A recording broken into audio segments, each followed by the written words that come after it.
the RPG Maker General Podcast, or the rpgmg, your one-stop shop for everything RPG Maker. Before we get started, here's a message from our sponsor. Hi everyone, I'm new. Holds up, Spork. My name is Katie, but you can call me Penguin of Doom. Lol, as you can see, I'm very random. That's why I came here, to meet people like me. Like they say, the more the merrier.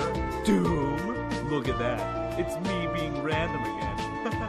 Welcome to the RPG Maker General Podcast, or the rpgmg, your one-stop shop for everything RPG Maker. This is Marpix, and with me today are Blue Sky Robyn. Hello, I'm Blue Sky Robyn. And the Red Mage. Hello, hello, hello. Hola. Alright, so today, got an interesting podcast coming up today. We're going to talk about randomness in RPGs, and that covers a wide swath of things, because some games like to do where they calculate things down to the exact level. They want to make it feel strategic and mathematical, whereas other games like to introduce more randomness than is necessary. And we'll get to that in a bit. First off, what news is going on? I know Yandly introduced that common event menu thing a little bit earlier. So the common event menu, and that allows you to, I guess it amplifies your utility in event making. Yeah, because I think it allows you to tie, like when you pull up your menu, you can tie certain menu options to a common event. So even if something wouldn't normally pull up a window, like if you've got like a synthesis or, you know, some other just weird thing that you can access from your menu, you can like tie a common event to it and then just pull it up right from the menu that way. At least that was my understanding of how it works. Okay, that makes. Man, that sounds cool. Yeah, it makes a lot more sense than what I thought of, because using the PS1 version, you know, I can set up a text box to select something and execute any command, but I guess it doesn't really pop up a window per se. Right.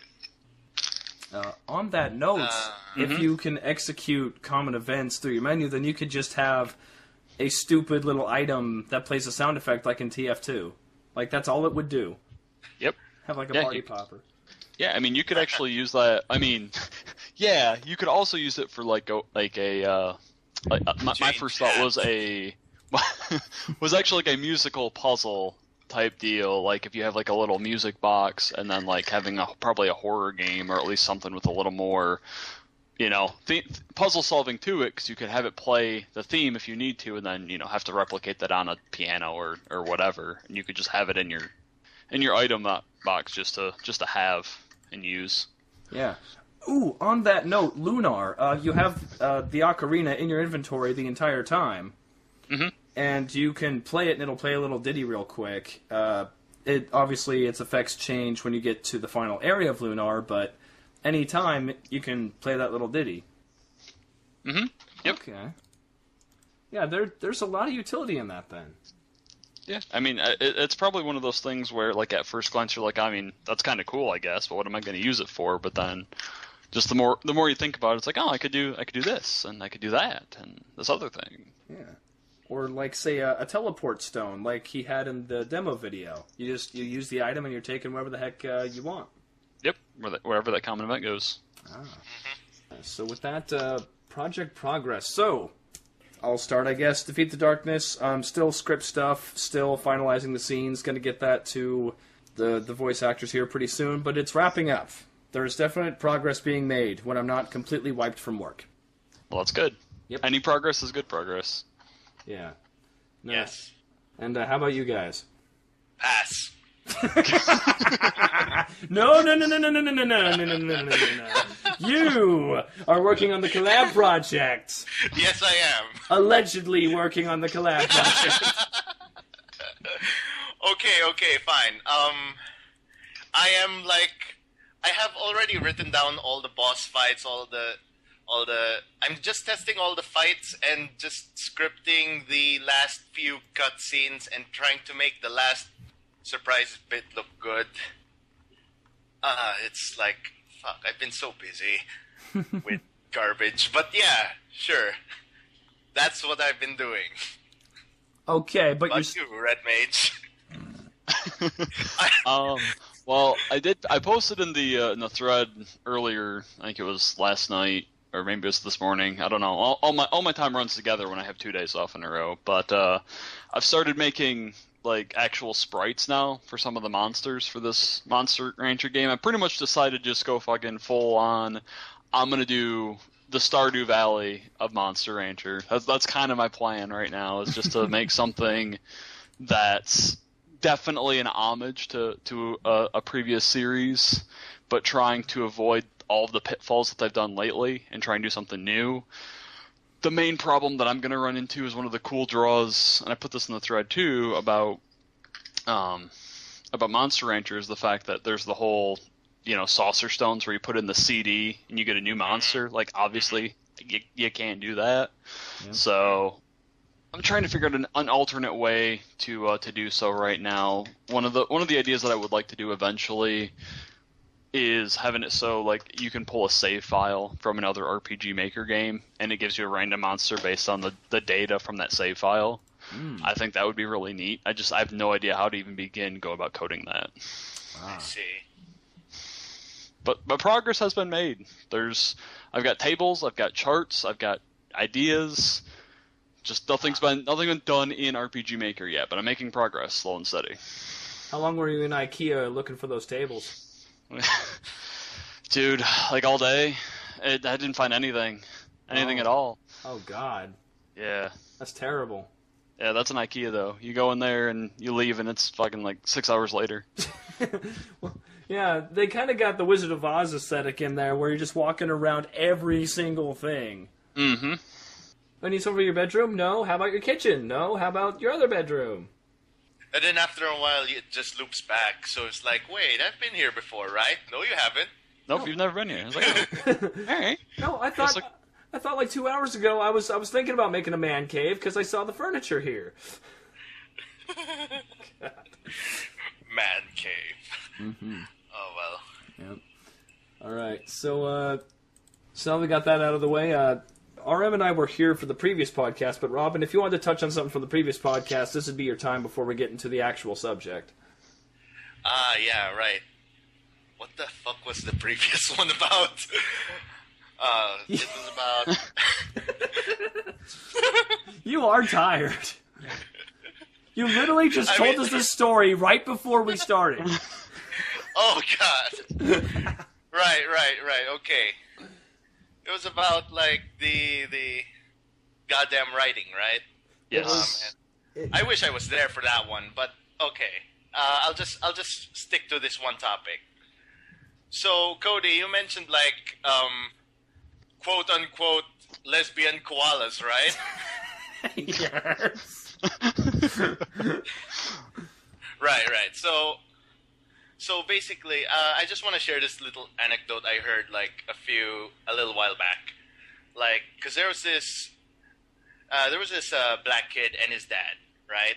And like the kid was like super into anime, manga, and he was trying to draw stuff, and like one day he showed it to his dad, like his work a little bit. And then his dad was like, "Okay, this is pretty good, son. But why are all the characters like white here?" And then the son had like a mental breakdown or something. Like, "Dad, there's no anime characters that are black. They're cool, you know." It's like, yeah, I think that was the thing. And then so the dad was like, "Oh, I see. Well, why don't you make a cool black guy in an anime then?" And then like. After this revelation, like many years later, like the son became like a really good graphic artist, and he makes I don't know his name though, but like I think he makes really good comics right now, and it's pretty progressive, I feel. But like that just goes to show that like sometimes you have to take the first step in these sort of things. Yeah. Like yeah. Yeah, and I find it's pretty interesting how, what I said in the last podcast is people, they just know what they know. And here you have a black guy who didn't even think to make a black anime character. Because the vast majority of anime, or basically all of it, that's kind of how it worked out. So, yep, except for like the sole exception of Afro Samurai. Yeah. That's pretty much the only one I can think of offhand that has a black protagonist. Yeah, and if anyone can remember who the heck this mangaka is, please let us know in the comments. We'd really appreciate it. Yeah, for sure. Yeah. But yeah, the thing about lesbian koalas that I said during the last podcast, if you haven't listened to it yet, is basically I'm really bad at writing characters. And, I mean, I'm better than I was when I started Defeat the Darkness, but I'm still not great. But the whole point that I was trying to make is I designed DTD like a Twilight Zone episode. It's not the characters that matter, it's the plot. And the characters, as long as they had the same feelings about the situation as my current characters, they could be anything. Even lesbian koalas, because the love triangles don't change. Right? Yeah. That's a good way to look at it, too. Yeah. Let's getting back into writing. Yeah. All right. So yeah, today talking about RNG, and I feel that every game needs at least a little bit of RNG because without the element of randomness in an RPG, things fail to be exciting, and you want the player to feel danger even if they aren't in too much danger, and that's why something like a 10% mischance is actually important, maybe a little bit less, because you want the fear to be there. You want the tension, Yes. is this going to hit? Right.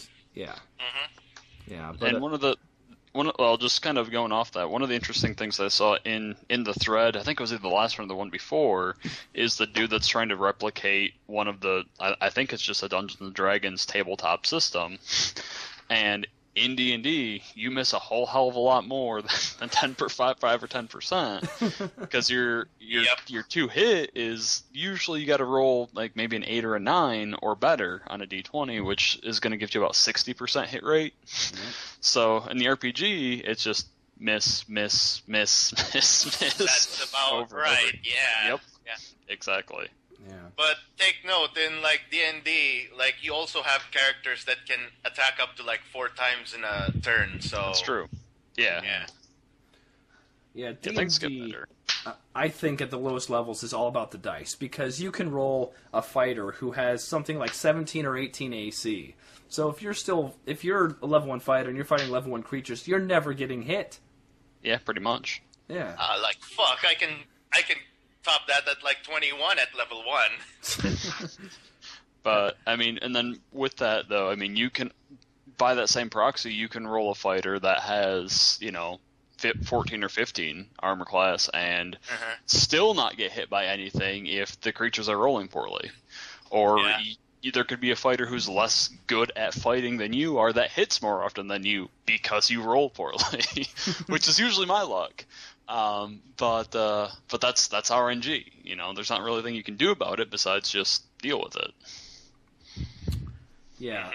I think D&D has that freedom to be so random, especially with the damage, because a sword could do 1d8, and there's a vast difference between 1 damage and 8 damage. Yes. Yeah. But your DM can pretend that an ogre has 43 HP instead of 50 and go, oh, he's dead, hey, good job, congratulations, woo! Yeah. Yeah, whereas in a computer game, you don't have a human trying to tell the story and keep things exciting. So if the enemy is missing you 25% of the time, or 75% of the time, the combat's not going to be any fun. It's not going to be exciting. Right. And it's also going to be far less exciting when they have a 25% chance to hit, and they're either going to do 1 damage or half your health bar. True. Very true. That's literally a level 1 encounter. Let's say you're a level 1 mage and you have 8 HP. Like, this ogre with his club is either going to lightly caress your shoulder or he's going to kill you. Yeah. Yeah, especially like one of the most common encounters. I mean, and this is getting a little bit too D&D-y, but that's kind of the origin of RNG anyway, so we might as well start there. Mm-hmm. But one of the common encounters is with an orc, and orcs usually have a javelin, which does a d6, but it's one of the an early weapon with a ×3 crit. So if they roll a crit on you, that's like a possible 18 to 30 damage, depending on how strong they are, which even for a fighter will one-shot you. And there's nothing you can do about it. It's just, that's RNG. Game over. Oh, okay. You were going to use the orc. I was going to use the cat example. Oh, You know the cat thing, right? Yeah. It takes a lot of explaining, so I won't go into it right now. But yeah, the cat one is stupider. Yes. For those who aren't in the know, I believe a cat can kill a commoner, and then if you apply some complicated math, you can allow a cat to kill a player. Yeah, Pretty much. I would love that, just to have a sentient cat be the final boss. That's the final boss from Galway's Adventure Yes, it is. from last thread. Oh man. Yeah, it's great. I think an RPG, just off the top of my head, that handled RNG really well, and I brought it up, I think during the Combat Update podcast, is Final Fantasy Legend 1. And again, it's not my favorite system, but every enemy is dangerous, every enemy can do stuff to you, but if you select Flee, there is about a 90% chance you flee. So it's fairly reliable, but it's also still exciting. And then if you attack something, you have probably a 5% chance of missing, which on the whole isn't a big deal, but in those very few fights where everything's on the line, and you get one of those very few chances where you miss, suddenly the stakes are ramped up exponentially. Yep. Yeah. And I kind of also, I think I brought this one up last thread, but Breath of Death 7, and then also Cthulhu Saves the World, which are made by the same studio, but their random encounter is just, there's a certain limit to the number of encounters you can fight in an area, and once you're past that point, enemies don't spawn anymore. Yeah, I know that one too. Yeah. Like, I do enjoy that aspect of it, because it just kind of makes sense, because eventually the monster's like, oh, well, he's killed like 30 of our friends. Why don't we just kind of, not instead? Yep. There's like so many. There's also like a lot of like bad RNG in terms of like skills, because like the biggest criminal about this is like status effect skills. Like apply poison, apply stop or whatever status effect. Like the common misconception most people nowadays have is like the status effect moves are shit, right? Yep. Right, because of the whole they practically never work in normal encounters, and in boss encounters they're basically immune. Yeah, the battles where status effects last long enough to matter never work on the battles where they would be the most useful. Right. Yeah, because you're never going to use poison on a normal enemy when you can just use 2 fire spells and kill it, rather than wait for the poison to slowly take it down. Like, there's just no reason to do so. Yeah, but that's also a thing. Like, even in like battles where like the enemy is susceptible and like the conditions are ideal, like a lot of the like first games had status effects that only had a chance to proc. Okay, so alright, I'm gonna cast poison on this tanky guy. He'll go down in like 5 turns. And then it missed. And then the next turn it missed. And then like you may like so instead of like using poison and then taking 5 turns, you're repeatedly trying to cast it for like 20. And like that sucks. Or you stand right next to him, you save your game, and you reset every time it misses. There's that too. That's kind of the bane of tactical RPGs, but save scumming is still a thing. Yeah.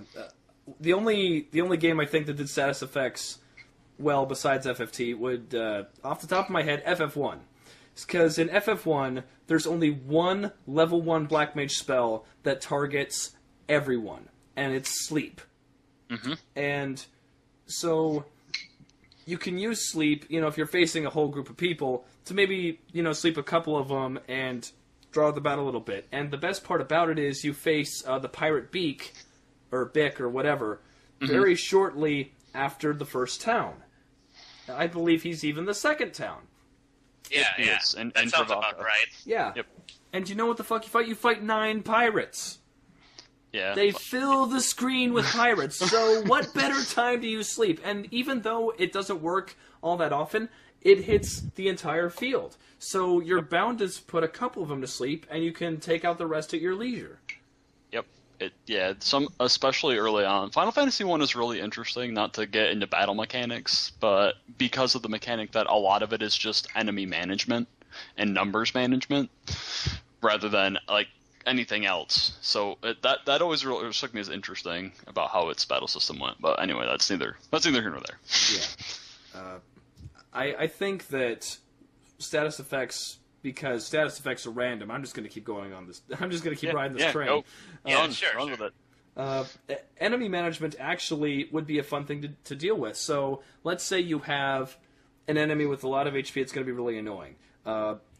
You cast Paralyze on it. And maybe it's weak to paralyze. Maybe if you're smart enough, or you actually study the game, you understand that you should paralyze this enemy, and then he's not going to bug you while you take out all of his weaker friends. Mm-hmm. And something that the games don't do that I think they really should do is maybe make an enemy weak to poison, and then you have the incentive to cast poison on it because it's free damage every turn, and it will be enough damage to where it's worth trying.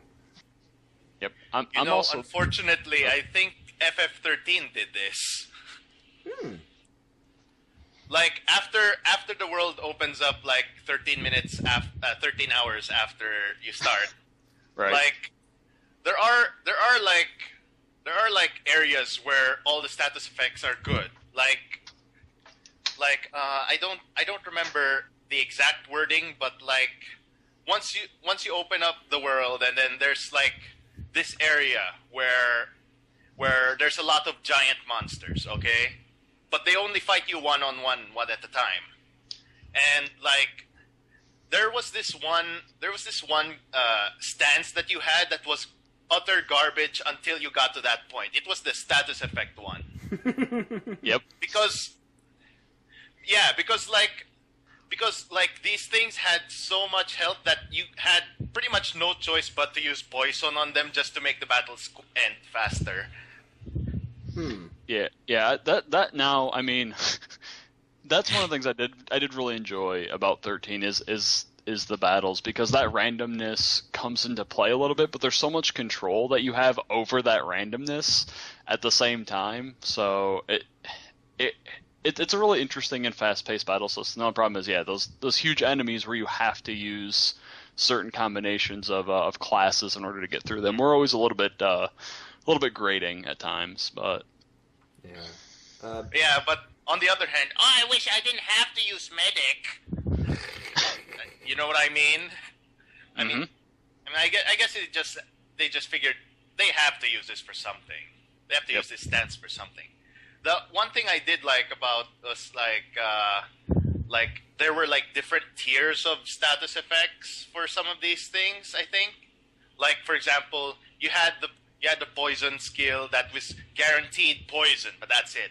Or you had the bio, which was like damage, also chance of poison. Mm-hmm. So I like those kinds of skills because at least they considered like, do you want to do damage now and risk this status effect, or do you just want the status effect now? Right? Yeah.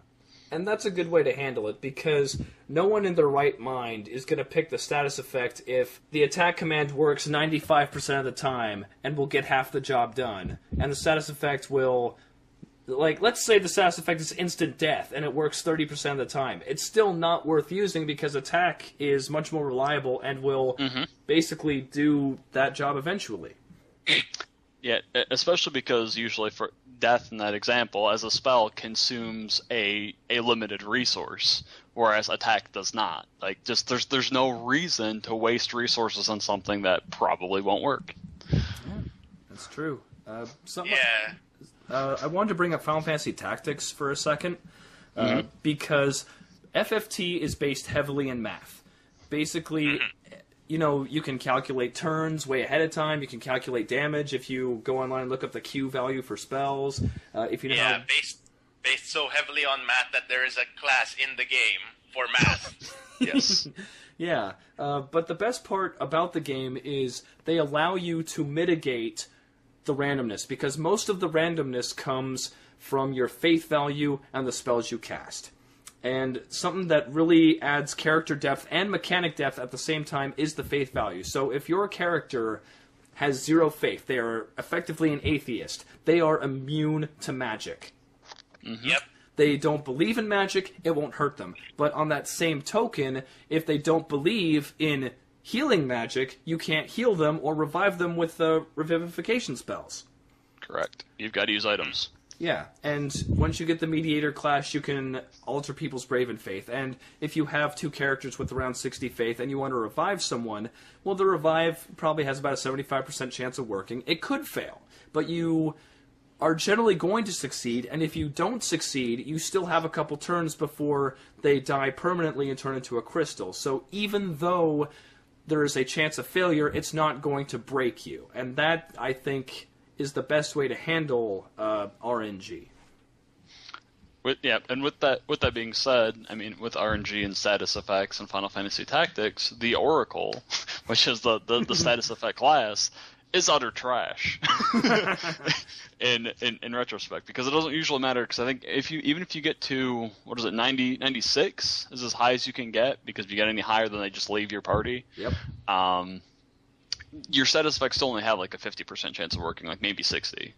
and it's really not really worth using that. But then there's also one of the special characters is Beowulf, and he's got an attack that like just knocks an enemy's brave down by 50. That hits like 90% of the time. Chicken. Yep. Just turning them into a chicken. That guy's awesome. Yeah, Beowulf's great. One of the cool things you can do with Oracle, though, if you're super OG Oracle, is you cast. You can use a gun. That's about it. No, there's a spell called Faith, and it cranks up the faith of the target to 100%. So any magic you cast on them will be exceedingly effective. Yeah. Okay. Yeah, that's about right. So you cast Faith on an enemy boss, and because bosses aren't immune to the Faith status, they're immune to a number of statuses, but Faith is not one of them. So you make them super susceptible to magic, and then you start launching your status effects at them. Now, Faith probably has a 50-60% chance of working, but if their Faith is at 100, instant death is going to work, petrification is going to work. Mm-hmm. You can do anything you want to this person if this hits. And so, even if it fails the first time, you have all the incentive in the world to try again. Yep, that's true. Mm-hmm. Especially if you're like a time mage / Oracle, and then you can just buff your own speed with haste and whatnot to make sure that you can cast it multiple times to make sure it works. Yep. Or you have mimes. Or mimes. I love mimes. Yeah. I like the design. It's cool. Of the male mime or the female mime? Oh. Anyway. Yeah, but FFT handles it really well because for how complicated it is, they give you several ways to mitigate the risk or, come back from having a bad run of RNG. Mm-hmm. Yeah. Yeah, definitely agree. It's one of the better handled RNG things. And then so now getting to something different. I brought this up when we were kind of spitballing earlier in the chat, but as an RPG Maker game that has an RNG aspect that I completely dislike is Capella's Promise. Those battles, they don't have random. Yeah, it's actually a fully completed like 25-hour RPG made with RPG Maker. It's really good. I mean, to be honest, but like the enemies are all on screen, so there's no like random encounters. But after a battle, the enemies will drop a treasure chest, and what's in that treasure chest is completely random. And the items themselves that drop are completely random. It's like playing Diablo 2. Or like Borderlands. Yeah, or like Borderlands. So you can get a spear or a sword or something really early on that has a lot of power, like a lot of attack power behind it, and you will not replace that weapon for like the next 5 to 6 hours in the game. Fuck.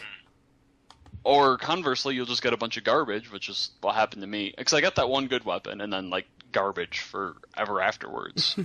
And there's just nothing to replace anything with, and you're kind of gimped a little bit because you're not getting the good drops that you need.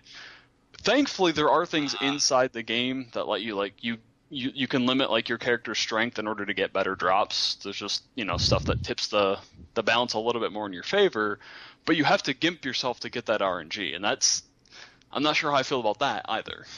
So what separates Capella's Promise from a loot game like Diablo 2 or Phantasy Star Online or Borderlands, etc.? Because in Phantasy Star Online, because I played that one the most, you could find equipment, or you had the option to buy equipment. But found equipment was generally stronger, and buying equipment, while it was an option, was also usually a waste of time. Right. Honestly, as far as, like, the equipment system goes, not a whole lot. But and the difference between, because there's usually, because one of the main things that was interesting is the armor that you could buy. Only certain classes could. Well, actually, everybody could wear it if I remember right. But, like, it gave you penalties to, like, your speed, your magic, your magic resistance a lot of the times. So if you put it on somebody who was a caster, you were just basically turning them into a useless pile of rubbish. And because one of the interesting things, and this is getting a little, and this actually lets you control your RNG a little bit, is their class system. You have, like, a separate accessory slot, and you equip an item there, and whatever item you put in there determines your stat growth. So there's, like, a whole bunch of different things, so you can actually design and build your characters how you want them to be built. So if you built a fighter tanky guy, then you can put him in that store-bought heavy armor, and he'll be okay.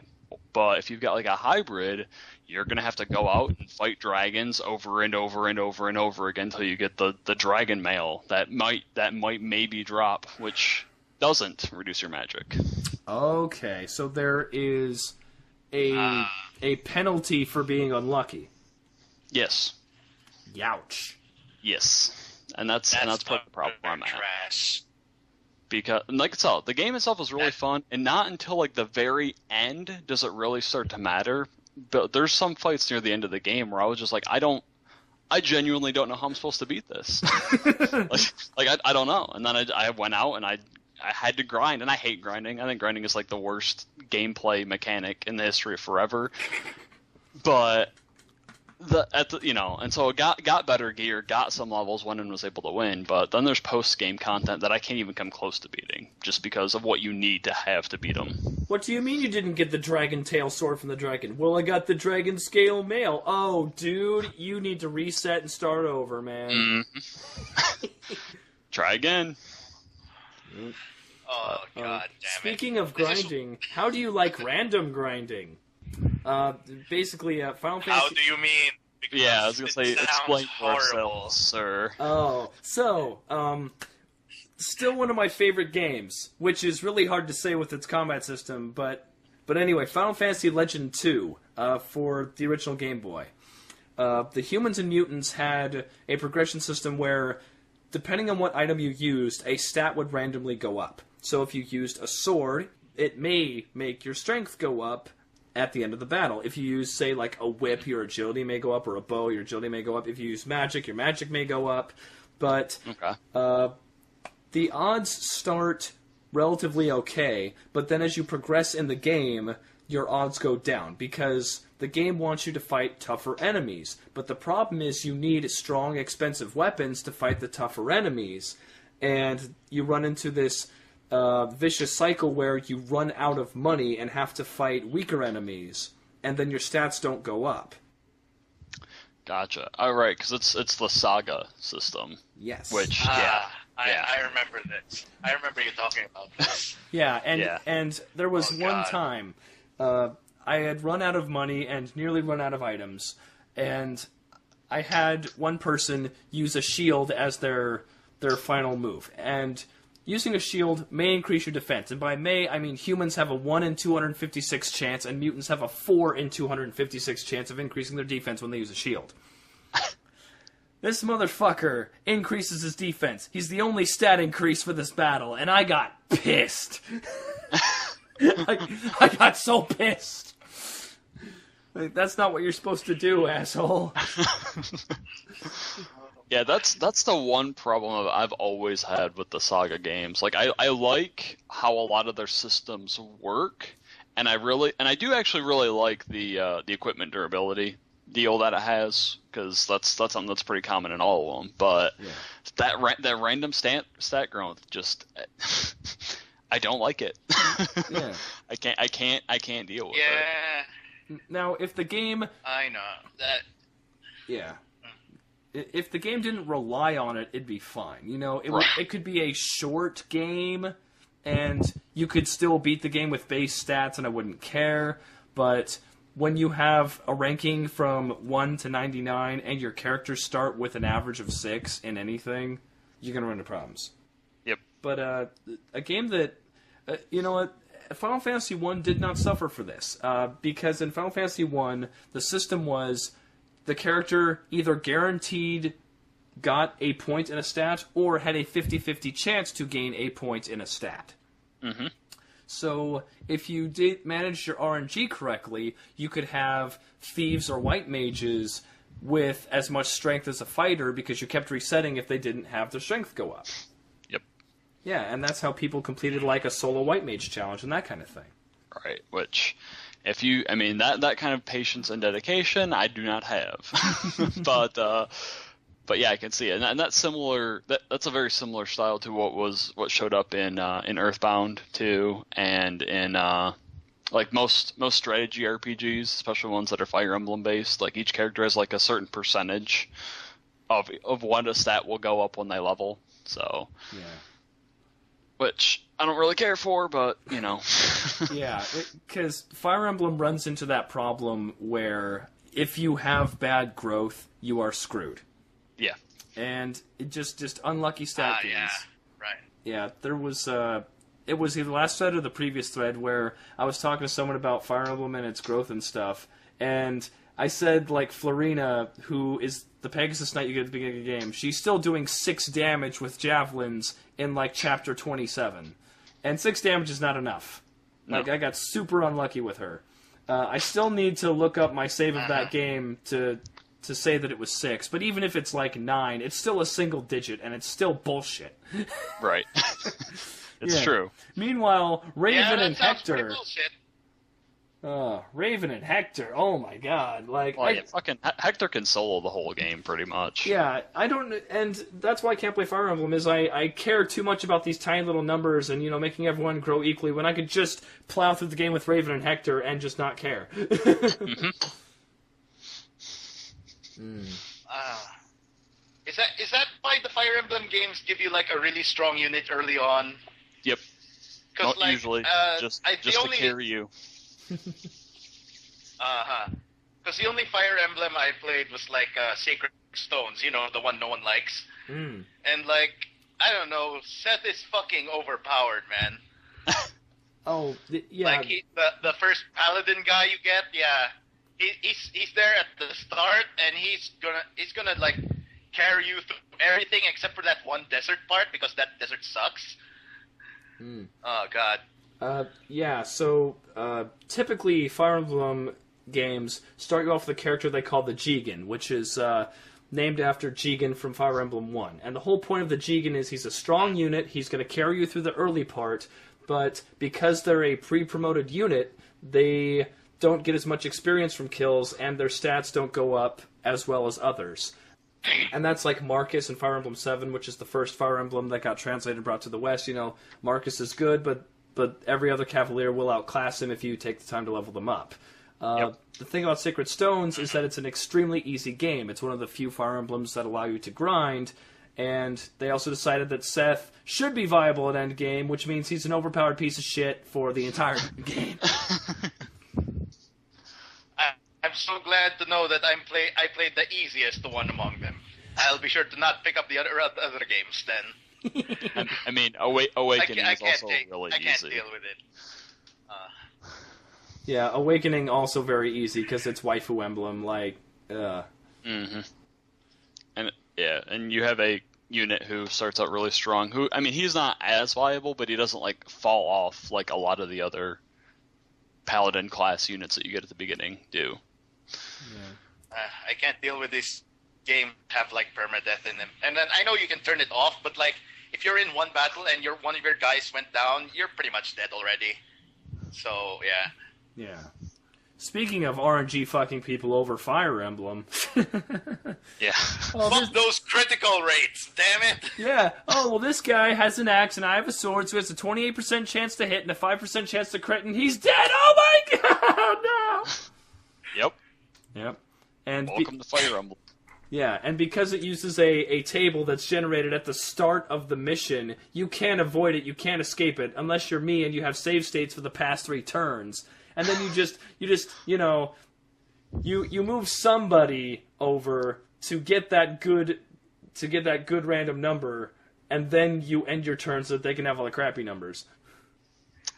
How lucky of you to have save states for every turn. I had to do it the old-fashioned way and start the whole battle all over again. Dude, that game, like, I don't know what form of OCD I have, but Fire Emblem exposed it hard and really made me livid with some of the stuff it pulled. Yeah. Fuck all those maps with all those killing blades. Yeah. I don't know. I did the same thing, like for Valkyria Chronicles, which is tank based strategy RPG. Like the first 3/4 of the game, I never save scummed. I played the game legitimately, even when a tank who was all the way across the map shot a rocket shell at my sniper up in a nest and killed him. Like how? But okay, sure. I'll just I'll evac him. It'll be all right. No one will die. But in the last like quarter of the game, it just gets ridiculous in the luck that you need to have to proceed because you can go back and grind on previous maps. Yep. I didn't. Like the extra maps would show up, and I played them once just to play the extra maps.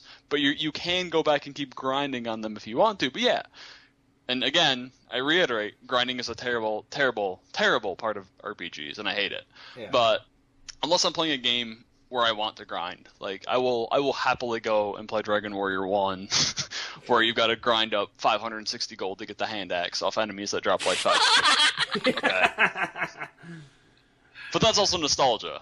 But beyond that, I just think it's a terrible mechanic when you reach a point in the game where you literally can't proceed, even though you've done everything, that the game has asked you to do. You just need to go beat up some monsters for a while to get better at swinging your sword around. Yeah. I think that's stupid, but... Yeah, that is true. That is true. And to bring that back real quick with Valkyria Chronicles, so you got hit by the worst RNG in the planet, but you kept playing. You didn't have to reset because the consequences weren't that bad. That's true. It's just because you've got like 2 turns to pick up a unit before they actually die.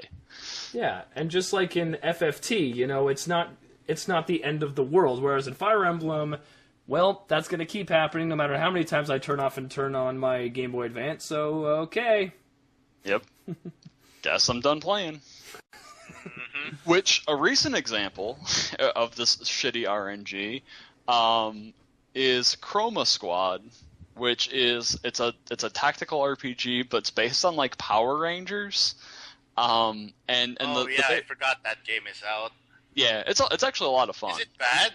No, it's a blast actually. Okay. But I beat the normal campaign, and it was mildly challenging, but not too difficult. You still have to kind of think about what you're doing. You couldn't just kind of run in and be crazy. But I went to what's considered the challenging difficulty, and I'm like, I think I've got a pretty good handle on this game to handle challenging. But what happens is, and the thing that makes Chroma Squad interesting, yeah, like for sure. But you don't have levels. You only have gear, and the way the RNG comes into play here is in the very first chapter. There's like some gear that you can buy from the store, which is okay. Or you can make gear, and if you do, it's got a chance of being slightly better or slightly worse than the stuff you can buy in the store. The problem is you need the materials to make it, which drop off of the monsters. So you've got RNG 1, you need to have the luck to get all the materials to drop off the monsters, and the right materials.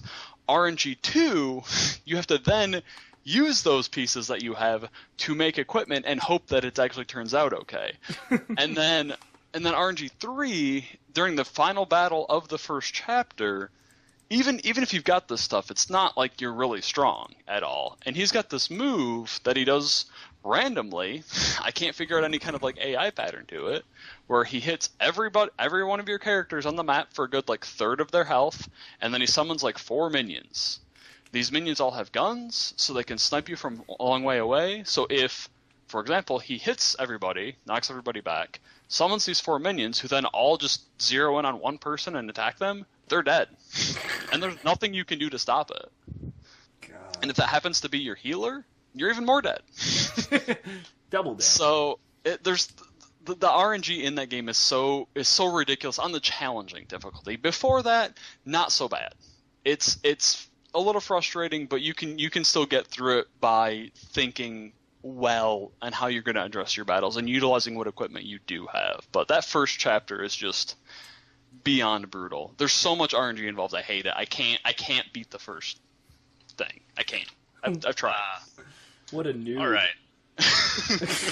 No, that reminds me a little bit of Bravely Default, where if you want to kill the dragons, the elemental dragons, you have to grind and get a specific ability to resist elements and status effects, and just keep spamming. So you're not allowed to beat the game your way. You have to beat it their way. Like, there's one specific way that you have to find to do this fucking thing. Yeah, because I know for like the final battle, pretty much one of the only ways to win is like there's a combination of like you're a monk and a vampire, so you're undead and you have like a lot of extra health, and there's like some really weird combination of stuff, and it's about the only way that you can just live through simply by life draining through all the enemy's attacks. And it's ridiculous. That's why like I'm a firm believer of like roguelike games where the RNG is there and it's pretty much there all the time. But like like most good roguelikes I play are like have skills where you mitigate the chance part somewhat. Yep. Okay? It's true. So like all the dungeons are going to be there. They're going to be random. They're always going to be bullshit. And then, but you have the abilities to not be too affected by the randomness, depending on what skills you have. Like, for example, one of the games I liked playing a while back is what was it called? Dungeons of Dreadmore. It was like a classic key roguelike. It's kind of funny. The item descriptions are fun. But like, if you wanted to be like a warrior or something, you'd be at the mercy of the dungeon giving you good items, right? Or you have to find a weapon that you could wield, because like you could only wield like certain types of weapons unless you are stupid or a mage or something. So you either have to like rummage through the dungeon and maybe find a good axe, or you can take the skill that just lets you craft an axe if you find metals, because there's going to be plenty of metals for some reason in this dungeon. So okay, you can use all this junk ore, which you could have just sold, but I guess you can use it to make an axe or armor or whatever. So yeah, you mitigate the chance because you're turning the junk items into things you can use. Yeah. And or like for another example, in the same game, like you could just play a wizard and you wouldn't need any items because you are already murdering things on your own. yeah. That's a great thing to bring up is roguelikes, because they are basically 100% RNG. Oh yeah, totally. Back in the day, I played both Ancient Domains of Mystery, ADOM, as well as Dungeon Crawl Stone Soup. And I loved a lot of the character creation, because you're kind of building your own mitigation strategy here, because either you play a physical class like a fighter, and you're very hard to kill in the beginning, but you start to get diminishing returns later in the game as you're not great at magic, you're going to have a hard time dealing with the more advanced stuff that comes your way. Then you can be a mage, and you're going to have a lot of trouble surviving. You have to know how the game works to survive, but come endgame, you're basically going to be God. And I remember back in the day, someone was talking about, like, you know, only certain overpowered classes can be dungeon crawl. It's not fair, blah blah blah, whatever. So some guy rolled random and beat the game, and he did this 10 times in a row before he finally died. That's the kind of game I like. It falls into that realm of FFT or the early Pokemon games where you can beat it your way, you know. Yep. As long as you're smart, as long as you know what you're doing, the game will reward you for being skillful. Yeah, and that sounds about right. Yeah, because the thing about roguelikes, too, and it's a very interesting topic for an RNG-centered thing, because their draw is the RNG. you go in hoping that you can use your build to mitigate the RNG enough to put it in your favor. Two of the ones that I play a lot of are Tales of Magial, which is on Steam, and there's like a bajillion different classes and races and a bunch of stuff on there. So I mean, it's a lot of fun to build these different builds, see what works, see what doesn't. But then there's also different paths you can take through the game. So if you build a guy who, like, I like fighters. If my character is not up in your face and I can see the whites of your eyes, I'm not going to have a good time. So there's a path where there's this storm mage, and anytime you get close to him, he just uses a whirlwind and knocks you back, every single time. So after the third time of trying, I'm like, okay, I can't beat this guy. So I had to find another story path to get past that part. But then I played an archer once just to kind of change it up, and he was able to beat that guy really easy. So it kind of mitigates the RNG because you can kind of do that. But I really like those kinds of games. Despite the fact that I hate RNG, I love roguelikes. I love them. Oh, on that note, special shout out to Doom RL, the Doom roguelike, because I forgot I was playing that one before, and that one is also badass. If you have not played Doom RL, do yourself a favor and play Doom RL. It's basically a roguelike, and you're Doom guy, and you can get different perks, and you can be really good at pistols, or really good at shotguns, or really good with the minigun. Yeah. Okay, I've never actually played it, but I will have to do that. Yeah. Yeah, I haven't played Doom either. No, Doom RL is fantastic because it turns Doom into a strategic shooter, and you can get perks like, if you're using the shotgun, you will automatically reload a shell if you move. So you don't have to waste a turn reloading, you can just move and you'll automatically load a shell into the chamber. Okay. So then you've got to prioritize movement and attacking to kind of get the most efficiency out of the shotgun. Mm-hmm. I can dig it. And you can still find berserker packs and invulns and all this other stuff, and there's also secrets and a rocket launcher and exploding barrels. And you can use these things to your advantage. So if you see a bunch of enemies coming at you, you wait, you reload or do whatever, you wait for them to get to the exploding barrels, and then you shoot. And then they're dead. Sounds great. I'll have to check it out for sure. There is one RNG thing I hate from roguelikes, though. Who was the genius that thought a scroll of cure blindness was a good idea? That's my favorite kind of detail. It's a joke item. It's like the potion of cure paralysis.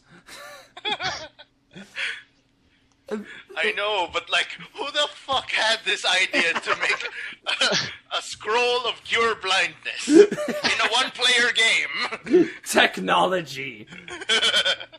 The best part, too, I think that's in NetHack or ADOM. It's in one of those. Because NetHack is, the big one for doing those kinds of things. Pretty much. And if you look in the code, if you ever find a way to actually read the scroll, it will cure your blindness. That's a podcast we should have, is about technology like that.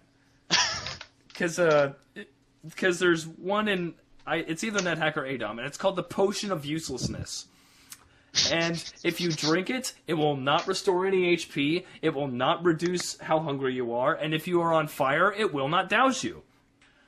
Its only purpose is if you are in the it's like a later dungeon, and it's full of ice, and you literally can't move because of the ice. But if you throw an item, you will move in the opposite direction. And, Oh, I see. yeah, and so the Potion of Uselessness has mass. That is its only intrinsic value. So if you throw it to move, a god will appear, congratulate you on finding a use for the useless potion, and give you an artifact. Are you serious about the artifact thing? I'm completely serious. That's excellent. Wow. Yes, because that is the only spot in the entire game where the Potion of Uselessness will do something. Amazing. Yeah. Oh, it's fantastic.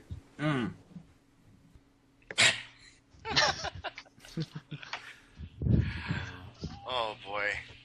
Can we just talk more about like roguelikes? Because I still want to talk about Dungeons of Dreadmore for a bit. Sure. Oh my god. It's like one of the best wizard skills you can get, like the wizard skill trees you can get is like the fire one. What's it called? Something Firemancy, one? whatever. Yeah, do that. Yeah. No. I'm serious. I think it's the only fire one. It's where the first skill you get is you can cast a fireball, and the next skill is another fire related thing. It's the only fire one. But anyway, it's weird because like it is like the strongest quote unquote like wizard skill tree you can get. But like it is entirely useless on floor 4 because that's where all the fire things are.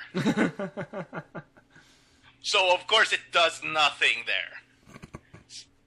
God. And like it's not like the other skill trees are bad. It's like they don't do as much as the fire one does for damage. That would be a real fun asshole move to do, is having a player go through a dungeon and they find a flame sword and it does all this damage, but then the next dungeon they enter is all fire enemies. Oh man. Skies of Arcadia did something in the reverse, I believe. I own it, but I let a friend borrow it because I don't have time for any of that crap. But basically, they encourage you to build up this one element of magic in the first dungeon. You know, you grind and you get that up. But then the second dungeon, everything is strong or immune to it, and you have to build up some completely unrelated element of magic. Like, it's not even neutral. It's, good job, fuck you. Oh, I see that. Yeah, that utterly sucks. If you chose Squirtle as your starter in Pokemon, well, okay, you beat Brock. Congratulations. But coming up is Misty, and then Lieutenant Surge, and then Erica. So have fun with that, fuckface. Oh, man. Yeah, Oh, God. I mean, but that also then at the same time encourages creativity and going outside of the box. Because I mean, you can pretty easily solo the entire game with Venusaur, because by the time he is at Blaine, who's about the only one who really threatens him, if he's the only one that you use the whole time, you are so overleveled that it doesn't even matter. Oh man, there was this one RPG I played one time. It had a horrible elemental system. You just reminded me. I think it was Korean or something. I just forget the title. Anyway, the thing is like, because the elemental system there is like the zone you're in has like elemental percentages related to it, and like using the same element as the area will strengthen your skill, but then lower the energy of the area. Okay? So let's say that sounds familiar. Yeah, I forgot the title. But anyway, Yeah. It's like, for example, you're in Fireland, and you use your fire spell, and it will deal like 200% fire damage. Okay? The problem is you are in Fireland, and you are fighting fire monsters in Fireland. So, what the fuck, game? So it's useless. Is this system supposed to be good for me or horrible for me? No, it's good for the Like monsters. Because because like the beginning of the game implies that it's supposed to help you, because like, oh, it's a bonus to things you use, but it's entirely a bonus that the enemy can use too. So like, what the fuck? Oh, see, it's not a bonus at all. in that case, you have to think strategically and hit yourself with the fire spells to reduce the bonus they get. It's like, no, I'm gonna fuck myself before I let you fuck me. Oh god. Jesus. I never finished that game because that system was stupid as hell, but like, oh Right. god. I don't know. It's similar to. I mean, we're getting off topic, so we'll have to veer back. But to the Chrono Cross system, where it's got the field effect, where there's like 3 levels of what, like the 3 most recently used magics. So if you're in the fire area, if you spam blue magics and the field become like, for every blue that's in there, it reduces fire by like 20%. So you can like effectively put things into your favor by utilizing that field properly. And of course, if you don't have people who use blue magic, though, then you're kind of screwed, and you got to, force it to adapt. But it's just, I like that kind of thing because it involves strategic thinking, but not when that situation occurs. We're like, great, I do 200% damage on my fire spells. It's too bad that heals the enemy for 200% of the damage I would normally do. I know, man. It's the stupidest thing. Like, I can only assume that I was in the middle portion of that game, because, like, I think I got to middle story bits, and, like, they were throwing, like, more than one element type at me or something. I can't even tell anymore. Right. It's like, because other than having a weird field element system, they also had, like, 8 elements. So, like, I don't know what your characters had. I only know, like, there was an earth, a fire, a water one, and I forgot the other 5. Yeah, speaking of element, okay, and this is really, then we'll get back on topic, I promise. All right. Just on elements, someone on the on the quest board was talking about elements, and rather than having like the cycle, of fire beats water beats fire, which beats wind, which beats earth, which beats water, whatever. Instead, it had like two concentric circles, so you had like water beats fire and earth, and then earth beats lightning, and lightning beats water, and then fire beats like ice, and ice beats water. So you had like two different cycles going on at the same time, which I think is actually a really interesting idea and a different approach to it. Yeah. But water is in both of those circles. Water's in both of those circles, so it's got 2 things. Then that it's other shit. And 2 things that it's weak against. The best element system I ever saw, oh god, now I'm doing it, was Secret of Mana. So you had 6? Yes, you had... 8. Oh, sorry. You had 8 elements, but 6 of them were opposing. You had fire, water, you had earth, wind, and light, dark. And basically, if you were a light enemy, you were weak to dark. If you were a dark enemy, you were weak to light. If you were a water enemy, weak to fire, and fire weak to water, and then so on and so forth. And I think that is a good way to cover all of your bases, because you can just assume that a water enemy would not be comfortable with fire, or would just instantly get fried like a fish, even if they're not ice-based. You can still kind of figure it out in your head, like, okay, so the earth enemy would be weak to wind or lightning, and the wind lightning enemy would be weak to earth, and you can just kind of mentally accept it from there and move on. And it's also very simple to remember, because it's like, oh, so fire and water are opposing. If I have a fire enemy, I better cast freeze on it, etc. Mm-hmm. Yeah, That's simple enough. That's good. Yeah, because I hate those complicated things. Like, there was talk of elements on a thread yesterday or something, and someone had this big chart about, like, how water rains down onto the earth, and then you have, like, ash and dust as separate elements, and then down here is lava, which is supposed to be fire. This is whatever, dude. You lost me. Remember when FF7 had a bazillion elements? Yeah, it had like 5, I think. 5 main ones. Yeah, 5,000. No. Yeah, I know they. Go ahead. No, I was gonna say, because they've got the main trio. They got fire, lightning, ice, and then they've got earth, and then they've got water. They might have wind too. Oh yeah, and then they had wind too. Okay, so that might be all. I thought there was more, but Probably that might be Holy all. and Dark. That's what you're thinking of. Yeah, Maybe. there's holy and then darkness and time and poison and blah, blah, blah. Oh god, Yeah. I No. cannot. Yeah. No, the game with the most elements would be the Dragon Quest series, because they didn't even have elements. I don't know if they do still, because even in Dragon Warrior 3, like, they basically had a list of spells the enemy was weak to.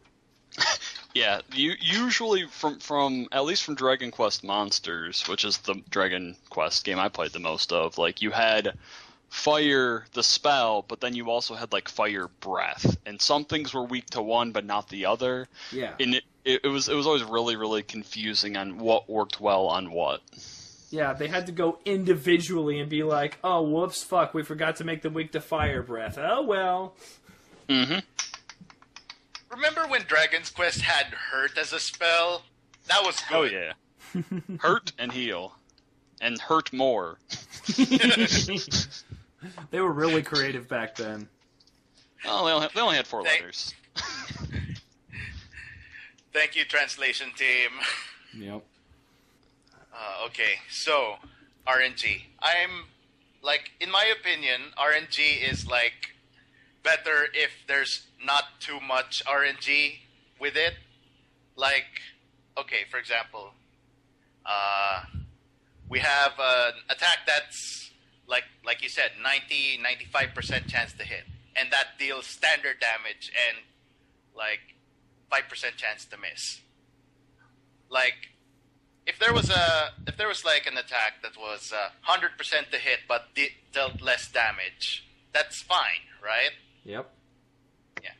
Okay, so now let's have like a 50% chance to hit attack, but it deals like double damage. No one wants to use that. Dude, Nope. it could deal quintuple damage and no one would use it. I would. As soon as it hits 3 times, I use it. Because Matt, go ahead.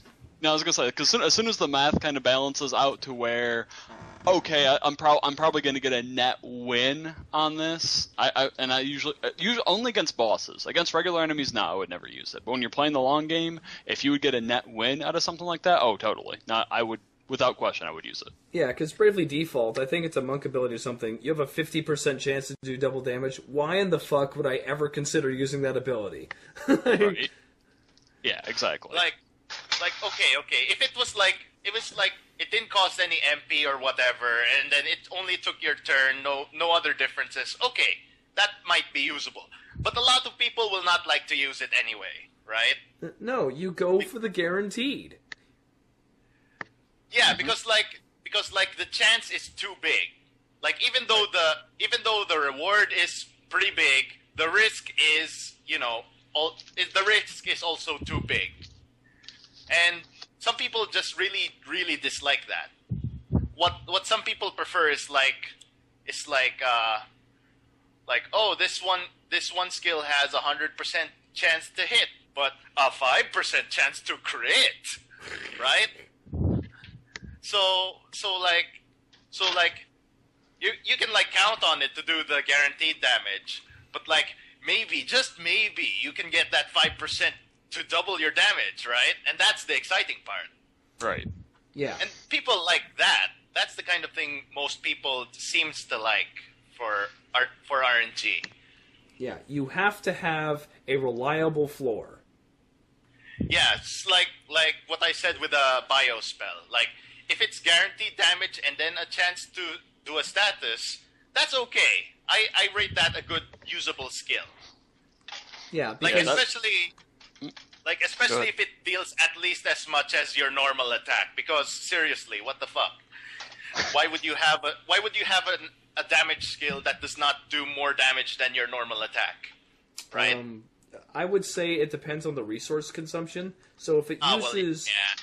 Because basically, if you have that, basically you're attacking and casting poison, is how I'd view it.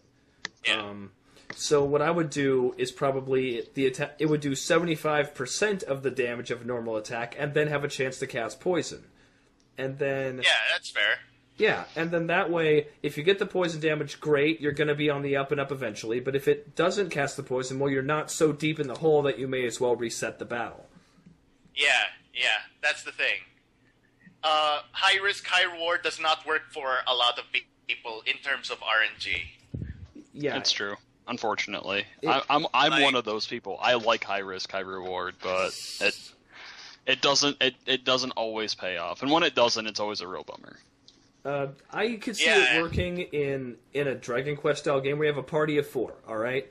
So you have your party of 4, you have your healer, your tank, your mage, and then you can spend the 4 slot on, the gambler, the wild card, the berserker, the guy that made us instantly wipe everyone, or wipe himself, Yep. Yeah, that's a fair point, because if you've got a party of just 1 or 2 people, you really can't use RNG like that, because if it doesn't pay off, that's 50% of your, or 33% gone. But that 75% that you're talking about, that's a pretty good sweet spot. Yeah. And a party of 3 is kind of pushing it still, but Yep. Yeah, you can still have at least 1 attacker, 1 healer, and Right, exactly. 4 is a lot. 4 is a lot for most RPGs, I think. Back in Final Fantasy IV days, we had 5. 5 characters. Yes, 5 at one time, because everyone died every time. I was talking about that in the retrospect. Everybody dies in that game. You go somewhere, 2 people die. You go somewhere else, somebody dies. You go somewhere else, 2 more people die. It's like, okay, I get it. Man, I remember the guy that didn't die. He got mind controlled. Then you killed him. Yep. And then he joins your party, and then he gets mind controlled again. We're not talking about the same mind controlled guy, are we? No, we are. We're not. Oh, okay. Yeah. If you have like a class that does super random stuff, could you imagine the speed run for that? There would be the tasks where they pick the random character and win every time, and then there'd be the normal run, which would be 3 times as long because they can't rely on the guy. Yep. I think that's called Final Fantasy VIII starring Selfie. That's true. Starring Selfie? I forgot her name. Break. Sophie, Her limit break is the random one. Whatever. Yeah, the slots one. Yep. Man, I remember the one time I actually got that to work. I was like expecting something amazing, and then it turned out to be like the most dramatic, flowery ending ever. So it's a lot better than I expected. In that regard, I like Tifa's better with the slot machine because it moves so fast that it could be considered random, but if you're skilled enough, you can actually make it work in your favor. Mm-hmm. And then there's Kate Sitch slots, which cheat. Yeah, no, they totally cheat, and so do Setzers from Final Fantasy VI. But the limit system in Final Fantasy VIII was fundamentally broken because Triangle, I think, switched characters. So if you were at like around a quarter health and you were the only person that had their turn up, you could just mash Triangle until you got the special sound effect, which meant that your limit was active. Hey, better yet, cast Aura on everyone. That's true. That works just as well. Or just have Zell just use his chain that lasts forever. Oh man, I don't know. I like the characters of FF8. I mean, not all of them. Right. I don't know. I have a pretty. I think I went over this in the retrospective, but after Disc 1, Final Fantasy VIII just comes completely ridiculous. But best president of the world. Mm-hmm. Laguna for president 2006. Come on. 2016, whatever. 2006. Way to go. Well, they do have time magic back there, so they can totally do it. Yeah. Oh man. Oh, here's something I wanted to talk about a while ago. So you have MMOs, and MMOs do everything in their power to keep the game balanced. And by balanced, that means that every single class is very samey, and they don't have much that differentiates them from each other. Mm-hmm. And I say that because there's an occasional thread on 4chan's V where there will be some guy who makes up a fake MMO weapon like a sword, and it has a 10% chance to do 5% more damage on a critical hit when your health is under 15%. And that doesn't even sound like a joke to me, because I've played Guild Wars 2 a little bit, and there are so many things that add plus 3% bullshit, and it's like, okay. I have seen some of these. Yes. They're pretty bad. But they don't. But they still sound authentic because we've all seen something similar to that where it has a 10% chance to do 100 fire damage or something like that. I know it's that bad. Yeah, or a 3% chance to cause 0.3 seconds of stun. Yeah, I don't know. I've kind of given up on. Because RNG is like the factor in MMOs, because when it comes to endgame, it's all about the gear, and if you don't get the RNG to get the right gear, you're not going to progress. Yeah, and that's it. There's no there's no contest around that. They usually try and put in ways to make it so you can get some gear, but usually you never get that vital thing you need. Yeah, there's always, like, the town shops which sell gear, but, like, those are always, like, garbage. Because the monster drop gear has slots in it, or the monster drop gear is better than the store-bought ones, or... Yeah, because it's got set bonuses. Or the monster drop gear has special bonuses that is only good in PvP or something. Right. Or, like, yeah, it's like... God damn it. Yeah, I think Phantasy Star Online handled this very well because you can buy most tiers of weapons, but the top tier of weapons you can only get from drops, but it can be dropped by literally anything. There's some items that are tied to bosses, but it's a whole category of items that can be dropped by any boss. Yeah, I think the only limitation was, like, the level of the quest, I guess. For how rare the drops are for monsters. Yeah, I think that's how it was. I think the difficulty, because you can have up to ultra hard. Yeah. But you know what the RNG of that game is, though, right? It's the goddamn grinder shopkeepers. Motherfucking, you're trying to upgrade your weapon, and it has a chance to break and turn back to a level 0 weapon. Like, fuck. I didn't even know that because I didn't use the mono grinders or die grinders all that much, because I know you could upgrade it to a maximum of plus 10 or plus 20, but I thought it just had a hard cap of 20 and you couldn't upgrade it after that. Oh, okay. Here's the thing. There is, like, a safe cap for grinding weapons, and that's like, okay, you can safe grind this until plus something, like plus 5. But if you try to grind it higher than that, there's a chance it'll fail or downgrade by 1 level, or upgrade or 1 level, or I think in the worst case, it goes back to a 0 level 1. And then that's like, that's what the RNG is for. Are you sure that's not game. Ragnarok Online? Because I'm pretty sure that was Ragnarok Online that did that. Well, I don't know.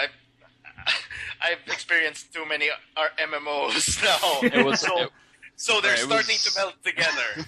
It was definitely in the Realm Online, because you could enchant weapons, and once you got to, I think, like the 5th enchantment, if you tried to go to like 6 or more, and you could get up to like 9 or 10, but if you once after 5, there was a chance that the weapon would just explode, and you'd have to go and farm up that weapon again. Yeah, and that is, again, that's MMOs and their attempts at balance, because you'll have, steel armor or whatever, okay?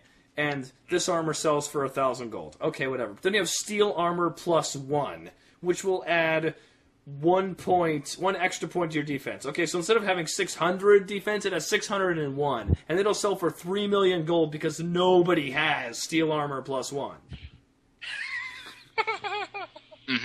I wish I were exaggerating. Nope, that's Yeah. Thanks for reminding me about Ragnarok. So, because like, god damn it, even like I remember the smithing rates for that was super terrible. Even if you have a character spec'd for smithing, like with your dex and luck at the maximum, you could not guarantee a +10 on a garbage weapon.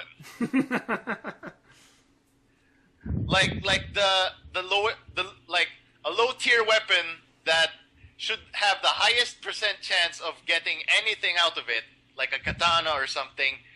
Like, nope, it's not guaranteed, even though you have like 102 and 108 in these stats.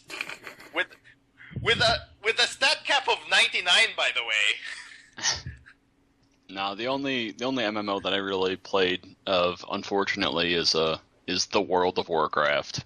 Oh. Yeah, which is the ultimate. Just that's where most of my ranting came from, like RNG gear drops, because there would be points where I don't remember which expansion it was. I mean, they've all blended together by now, but we went and doing endgame forever, and I didn't get a weapon until like 3/4 of the way through the expansion. So like I was not able to do like anything worth anything keeping up with anybody else. And once I got that weapon, it blew, like everybody out of the water. But that's RNG. Like, it doesn't matter how good you are at the game. If you don't get the gear, then you suck. There's nothing you can do about it. I remember reading like some kind of World of Warcraft wiki, and there were items with a 1.48% drop rate. And so you would have to go through this raid or dungeon or whatever. And I don't know how long those take, but I'm assuming at least like an 4 hour. or 5 hours. About 4 or 5 hours usually. 4 or 5 hours for one raid. Yeah, because normally what we would do is, because we raided 2 nights, because we're not like hardcore, so we would do like 2-3 hours one night and 2 and 3 hours the next night. So you're telling me that people would burn 5 hours of their day for a 1.5% chance of getting one item to keep grinding to do more raids to get more items? Yeah. Welcome to the World of Warcraft. And I thought I had no life. Oh god. Hey, I'm so glad we quit. Me and the wife both. As soon as we're like, yeah, we're getting married, so we've got to plan our wedding and stuff, so we can't be raiding anymore. And we cut out like months earlier than we actually needed to, because we were done. just so fucking tired of it. You saved yourself, man. Yeah, for real. Never looked back. And I'm fine with that. Man. There just seems to be a time in everyone's life where they have too much time to waste. It's true. Yeah. On the note of randomness, so as far as drops go, TF2 I think handles it a lot better, because yes, there are random drops, but most people will happily trade you any weapon you want for 1 scrap, which means you take 2 weapons you don't want, you mash them together, and then you trade it to that guy for imaginary currency. Yeah. Yeah, and the only truly difficult things to acquire are unusuals, where you pay real-world money to unbox a crate, and probably, you'll get a hat for your demo man that has rain clouds around it. Big frickin' whoop. No, it's all the cosmetic Yeah, stuff. Okay. that's about right. Yeah, that's about right. Yeah, it's all cosmetic. And there are some weapons that are tied to purchasing other games, but... Yeah. But they're all reskins. You can get a regular version of the weapon that does the exact same thing. So, for example, if you bought the Thief reboot, you get a bow called the Fortified Compound. Ha ha ha ha. Which is just a reskin of the Huntsman, which is a bow and arrow for the sniper that you can get through achievements. Gotcha. Yeah. Yeah. I don't know. I'm really bad at first-person shooters, so I don't play them. I could probably get better, but the only thing you need to know about TF2 is hats. I think that's a good note to end it on. How about you guys? We can end it on hats. Yeah. Hats. Hooray for hats. Okay. Let's put a hat on this then. Thank you all for listening to the RPG Maker podcast. On the RPGMGP, this is Cody signing off. This is Red Mage. See you later. This is the blue equivalent, Blue Sky Robyn signing out. And we'll talk about our favorite hats. Oh, you know what mine's gonna be? Oh, what is it? Tip, tip, tip, Fedora, tipping should be fine. Tip, tip, tip, Fedora, tip it all the time.